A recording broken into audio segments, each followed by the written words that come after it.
ये एक ऐसा कालखंड है जिसमें हमारी सरकार और हमारी सेना दुश्मन के घर में घुस के ठोकती है, उसको मारती है। और लक्ष्य ये नहीं है कि हम बदले की भावना से या किस तरीके से कर रहे हैं।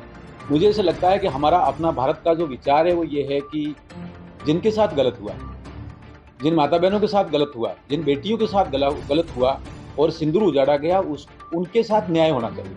मुझे लगता है इस बिंदु पर भारत सरकार ने बहुत व्यवस्थित ढंग से और सेना ने बहुत ही तकनीकी ढंग से एक प्रोफेशनल जो स्किल होती है उसके बेस पे मुकाबला किया है। और जो दुश्मन के जो एक तरह से आतंकवाद की जो फैक्ट्री है, जहाँ-जहाँ भी पॉइंट्स है उनको एकदम कमज़ोर किया है, उनको ख़त्म किया है। मुझे लगता है ये लाइन बहुत सही है और देश को ताकत देने वाली है। मुझे अटल बिहारी वाजपेयी साहब का वो एक कथन याद आता है, जब परमाणु परीक्षण किया था पोखरण में। परीक्षण होने के बाद दूसरे दिन अखबार में छपा था, बुद्ध मुस्कुराए। मुझे लगता है हम शांति के प्रतीक हैं, शांति के लिए काम करते हैं, लेकिन दुश्मन को ये बताना आवश्यक हो जाता है कि हाँ, हमारी ताकत है और ये शांति बनाए रखने के लिए हम लोग पूरी तरह से मुकाबला करेंगे। निर्णायक मुकाबले की बात की जाए तो क्या निर्णय पर पहुंच रहा है? निश्चित रूप से निर्णय पे पहुंचेंगे। जिस प्रकार से राष्ट्र का नेतृत्व ये कह रहा है कि अगर सामने से गोली आएगी तो हम इधर से गोला फेंकेंगे। ये जो ताकत है, ये स्थिति है, मुझे लगता है एकदम बहुत ही महत्वपूर्ण है।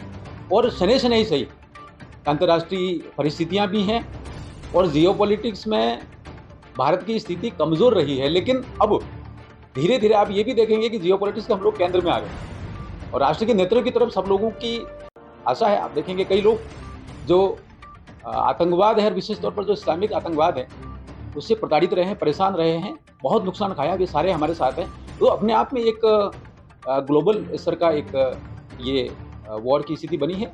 मुझे लगता है इसमें देश की मजबूती बनी है, बनती जा रही है और विश्व पूरा उम्मीद कर रहा है कि इससे जो वैश्विक स्तर पर आतंकवाद है, इस्लामिक आतंकवाद है, वो खत्म होगा। ये जो भारतीय सरकार और आर्मी जिस दिशा में काम कर रही है, फिर उम्मीद की जाएगी कि पीओके भारत का अंत होगी। संसद का एक निर्णय है, पीओके हमारा है, अखंड भारत का हिस्सा है।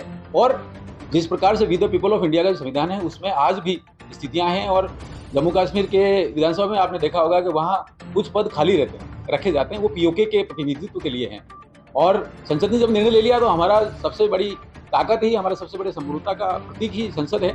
उसके अनुरूप सरकार काम कर रही है, सेना उस दिशा में आगे बढ़ रही है। मुझे उम्मीद है और लगता है जिस प्रकार से बहुत ही नियोजित ढंग से आगे बढ़ रहे हैं, पीओके जल्दी ही भारत का, संपूर्ण भारत का हिस्सा होगा।